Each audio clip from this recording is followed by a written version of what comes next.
Today we're going to take a look at New Balance's Fuel Cell Super Comp Elite V3. It's a personal purchase. They are $250. Limited number came out just a few weeks ago, and we expect the release of this New York City Marathon colorway around October 18th.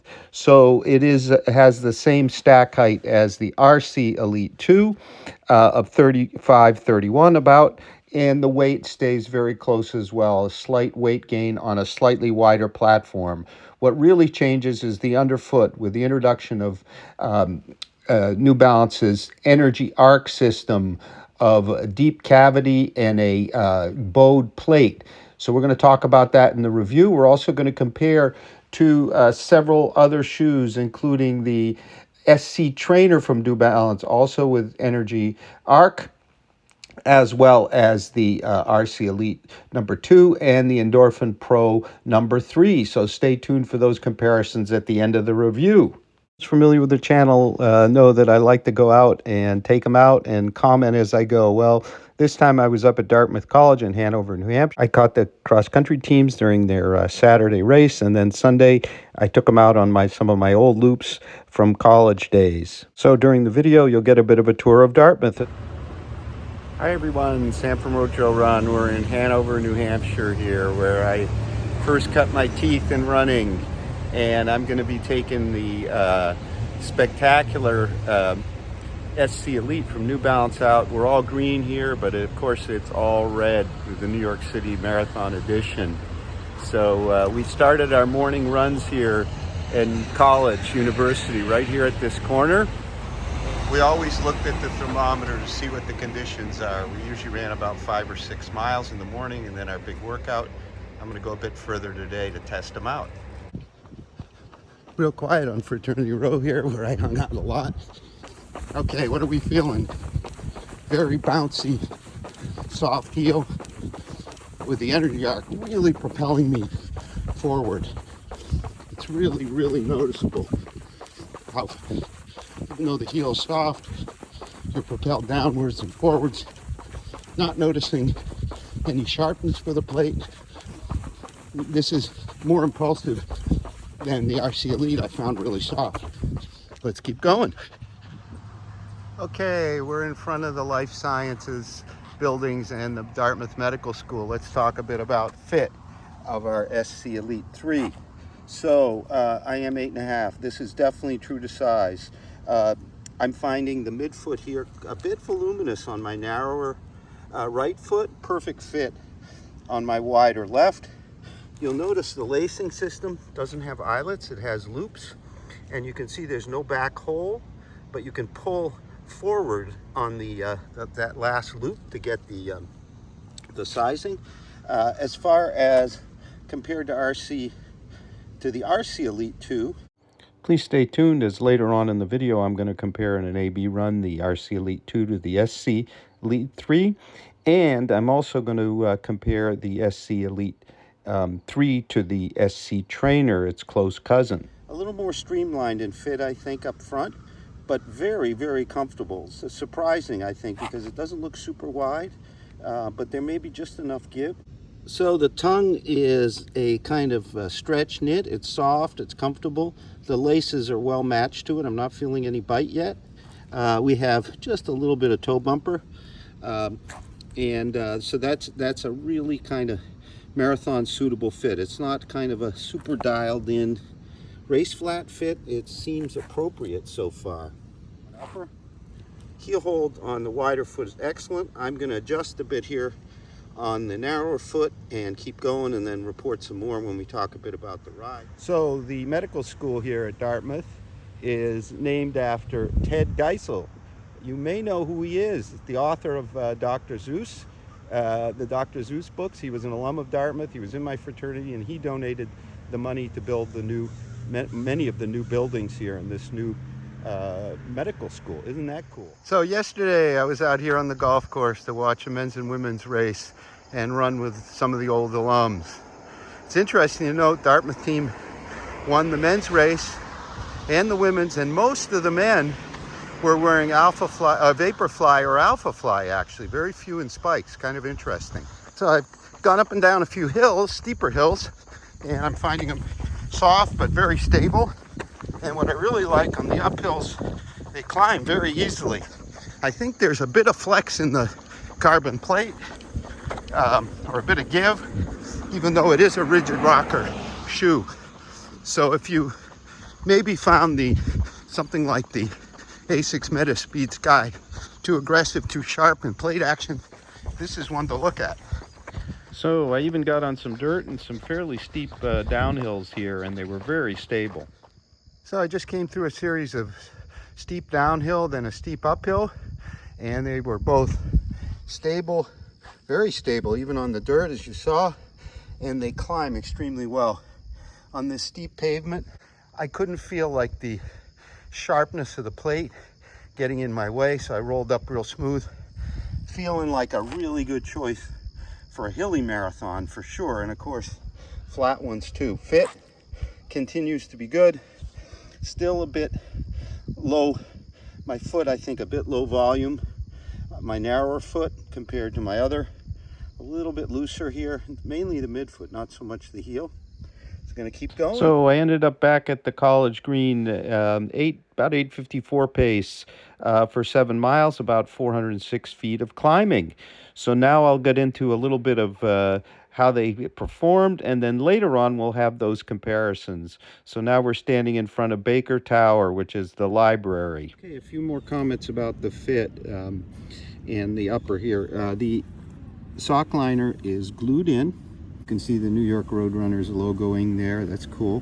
The upper itself, there are no underlays and just the logo overlays. What you have is sort of a very thin outer mono mesh with inside you see the bonded white material. So the lockdown from the upper and the overlays is excellent all over. As I said, my narrower right foot here was a bit loose at the start, but interestingly, as I got into the run, maybe my foot swelled a bit. Not hot today, but quite humid. And I retied them once. The fit seemed to accommodate true to size quite a bit better. And we've got to think that this is a marathon shoe, so swelling will occur and you'll kind of maybe swell the fit. You can see I have thin compressed sport socks. Really like the tongue and the laces here, this stretch knit that's attached. It's just attached to the sides. There's no gusset. Works really well. Very, very comfortable. The little, I think the little corded loops that hold the laces is a really cool approach. No holes. So we just directly draw the upper over the foot. No biting over the top of the foot. They're decently easy to pull on. I really like when the shoe is not super easy to pull on. For example, the Endorphin Pro 3 is a bit too easy and it has a little bit looser fit here. We have a real decent heel counter here. You can see there's kind of an overlay across the back to stiffen it a bit, and then it gets a bit softer. Moderate padding, just what you need. So really a very fine fitting shoe, really designed for the marathon. There's no question about it. Okay, in front of Baker Library, let's talk about the ride of our SC Elite number 3. So the bottom layer below the plate is soft. It's the same, I think, as in the RC Elite 2, which had all soft foam, whereas up above the plate, we have a slightly firmer foam, and I think that helps give the shoe a bit more pop. The new Energy Arc really makes a difference here in not only stabilizing the heel, keeping you moving off it, but also in the front. I think it really is kind of a very smooth flowing shoe. A lot of bounce here, soft bounce, but it's well under control. There's no mush. I didn't feel sort of the over softness that I felt in the RC Elite 2 here, but it is still what you recall in terms of the foam being forgiven. Now, one thing I mentioned earlier as I was running, they are very, very stable on downhills, surprisingly so, given how soft this foam is and the geometry. What happens is the wings, if you will, splay out, and I think that provides the stability as you land. I also found that they transition off the heel very nicely on downhills, you know, it's not like if you had a non-rigid shoe, but quite a bit easier, and there were quite a few very steep downhills. They also climb extremely well. I don't think the plate certainly isn't flexible, but in combination with the soft foam, I think it's more forgiving kind of to climbs and also on the feet. Now, what am I seeing it as? Well, it's clearly a competitor to both the Alpha Fly and the Vaporfly. The Alpha Fly in the sense that you've got this kind of softer feeling of cushion up front, but also the Vaporfly, because you have a distinct kind of rolling sensation to toe off. I think the plate's located a bit higher than the Vaporfly, so it doesn't have that slappy sound and kind of very distinct kind of impulse off the road. You can see where it's located quite a bit higher, whereas the Vaporfly is right below its outsole. Other shoes I'm thinking about here in terms of competitive shoes, the X-Step 160X3 Pro we just reviewed. This one is a bit softer. The plate is a little less aggressive up front, a little easier to roll, but I think the X-Step might be a touch more dynamic. This has more of a marathon shoe feel for me, in the sense that I'm confident that really at any pace, I'll be okay. It's interesting to note that we have a 4mm drop here, which is a bit unusual for current super shoes, and also the stack height is lower. It's about 35 millimeters at the heel. So the geometry is really providing a lot of cushion for the stack height. The wheels come off. Today's run was at 8:54 pace, about 406 feet of climbing, 7 miles. So not an easy course. I was very, very steady, very steady. Didn't feel, that's a little bit slower than my marathon pace that I would expect, but I didn't feel ever labored. I also didn't exactly feel like I could easily, snappily pick up the pace because of the softness and kind of the more mellow character here. Compared to the Asics, much less aggressive plate, not as firm foam. Compared to the Adios Pro 3, none of that angular stuff. So this is, as we said about the RC Elite 2, you know, sort of its predecessor, this is a friendlier kind of marathon shoe, but with plenty of get up and go. The energy arc really moved me off the heel easily, even though it's soft, kept it stable, and it has that wonderful roll to toe off. Let's do some A/B test run comparisons. Each run was 2 miles with the SC Elite on one foot and the other shoe on the other. So we're going to look at the RC Elite 2, the SC Trainer from New Balance, and the Endorphin Pro 3 from Saucony. Let's talk about fit. Obviously, the SC Trainer by name is a trainer. First thing I noticed is how much higher the collars are, and also there's more volume up front, no question, but equally as well held, which is nice. As far as the tongue, it has a stretch knit kind of thing, but with a gusset, so they work very similarly. Both very comfortable. Obviously training focus here and racing focus here, but this is a super comfortable racing type upper. Now the ride, it's interesting.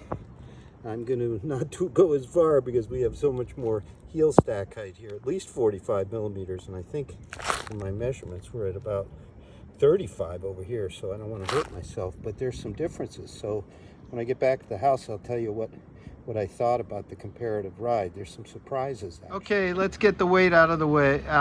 We're 2.2 ounces or 63 grams heavier at 10.19 ounces here for the trainer, compared to the 8-ounce SC Elite Racer. However, there are some interesting things I felt on my AB run. Yes, there's more cushion here, but not as much additional cushion feel as you might expect. And I think what's going on here is New Balance swapped the layers. The bottom layer here is firmer than the top being a little softer, you can see. And then over here, it feels like they did the opposite. They put the soft layer below and the slightly firmer layer above.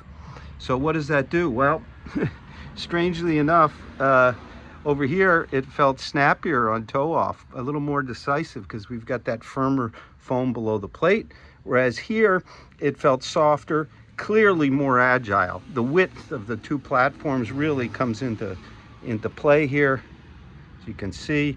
So we had a more agile feel up front here, and also off the heels. In terms of the heels, no question, our trainer is more stable, both from the height here and also the width. But the our energy arc in both functions in very much the same way. I get the kick off the, oh, we got a big plane going by. I get the kick off the heel forward, but here, as we're an 8mm drop versus 4, it's more decisive to the front. And then we got that firmer foam below. This is not to say that at faster paces, with the rebound of the fuel cell here, things might not change, but it's an interesting comparison really between these two, the trainer and the racer. The trainer felt a little snappier in terms of a little firmer, maybe a little more responsive, whereas our racer felt quicker, more agile, softer, maybe bouncier. So that's pretty interesting. Darn nice and warm here at the beach. Well, let's talk fit a little bit here. So very similar toe boxes here. I think not necessarily more height, but the softer mesh, just a little more accommodating. I really like the new tongue. It secures well without kind of forcing as this one does, although this one might be a touch more secure. Volume midfoot's about the same. We get a better heel hold, I think, in the version 3 here, because mainly also because of the width of the platform, 5mm wider. I can feel that already. We're much soft, well, not much, but considerably softer here at the heel. Less stable, feels like it's 4mm, whereas over here the energy arc, I think, is kicking me forward after the wider platforms blaze out. And I said the front here is 5mm narrower, and I'm feeling that too. It feels good. It feels a bit more agile, although the roll is kind of longer here than in this one. There's a bit more of a final snap here. Here it's a longer, smooth. So just got done my usual about 2-mile AB between the two. Last year we called the RC Elite 2 the friendliest super shoe for its soft, kind of bouncy, mellow ride. Not exactly kind of an aggressive, super fast kind of racing feel, but a wonderful training feel, and many people raced in it as well. Well, New Balance didn't mess around too much with that, but they've now given, I think, the SC Elite a more racing kind of character, because we have this slightly firmer foam up above. We've got the energy arc and the wider base, which keeps me feeling that that I'm not on a low kind of 4mm drop shoe, whereas here, if you get slow, you'll definitely feel it's 4mm or less. Here it actually feels more like 6 or 8 because of this great geometry. So what that does is it gets you forward much quicker than in the number 2 here. You could kind of feel yourself being driven forward, and then you go through a long kind of mellow but decisive toe off. Whereas over here, it's a bit more about bounce off the front, whereas here it's more about kind of a spring of the combination of the slightly firmer foam, the plate, the energy arc driving you through. And I think this piece here may help also kind of reinforce or provide some extra structure. So still super friendly, no question, but now more race ready.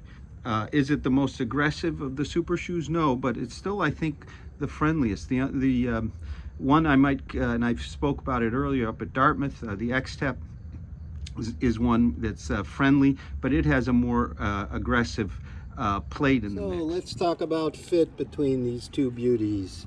So the Endorphin Pro 3 feels a little more voluminous. Its mesh is kind of more rugged, kind of netty, whereas over here it's a bit softer, but there's more volume, a little bit more volume, mainly I think at the midfoot. I much prefer the SC Elite's tongue, although it felt a bit stretchy, more stretchy than this solid one here. So, you know, while the lower part of the foot was super well held, I sort of preferred, even though it's a bit awkward, the tongue over here. Heel hold, definite advantage to the SC Elite. We have that real substantial heel counter, whereas over here we have less of one. Both very good, both appropriate marathon type uppers. I think the Saucony's may be a touch more breathable. I have to test a bit more. So now let's talk about ride. Okay, same 2-mile loop as I've been doing for all these A/B comparisons, and a couple things come out noticed right away. Both have really soft foam, comparatively speaking, with the Saucony's being about the firmness of the top layer of the SC Elites, whereas the SC Elite's bottom layer is quite a bit softer. So as I said, we have a about 4 millimeter higher heel, about the same forefoot as the SC Elite, and that is clearly felt as a bit more cushioning at the heel, about equivalent stability. I think maybe just due to height, we're still very stable over here, but the ride is, while the cushioning is quite similar, the forefoots feel about the same, maybe a bit more cushioned here. I think depending on where you measure, you can see how high it is here compared to here, but they should be 31 at the official line. I think there's more depth further back here, and that is felt as also through the plate. I definitely feel the plate in the Saucony as being the type where you need to land more squarely towards the front than in the SC Elite, where it'll accommodate a more of a heel strike and a rolling forward motion better. I felt the SC Elite was quite a bit more agile, and that may have to do with its narrower front platform, but also just the general geometry. Just feels a bit more traditional, really, almost like you'd expect before super shoes, without just a smooth long roll, whereas over here there's a little bit more of a hump to get past, and it does, I think, require more of a forefoot to midfoot landing. Now, I actually raced the Saucony in a 10K, and they were great, but you really have to get over the mid to forefoot more than here. So I would, for a marathon, I would probably, I'd have to flip the coin. I think I'd be smoother, longer in the SC Elite, but I might appreciate the extra stack height and cushion here more. But I'd worry a bit about getting past the midfoot here. Unlike the new Alpha Fly 2, that one I'm easy to get past. Here, I might consider these also for, say, a 10K or something like that, of half, where there are a lot of turns. I ran them on the dirt yesterday, as you saw, and they were kind of very agile feeling for a super shoe.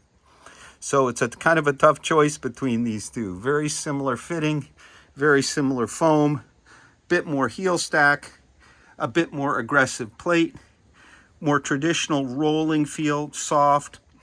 And as I've said, I think if New Balance swapped this slightly firmer layer and put it below and put the softer above, we might get a bit more kind of firmer response out of the shoe, but it sure is kind of an agile one. Thank you very much for watching. Please also check out our full multi-tester initial review over on RoadTrailRun. Have a great run.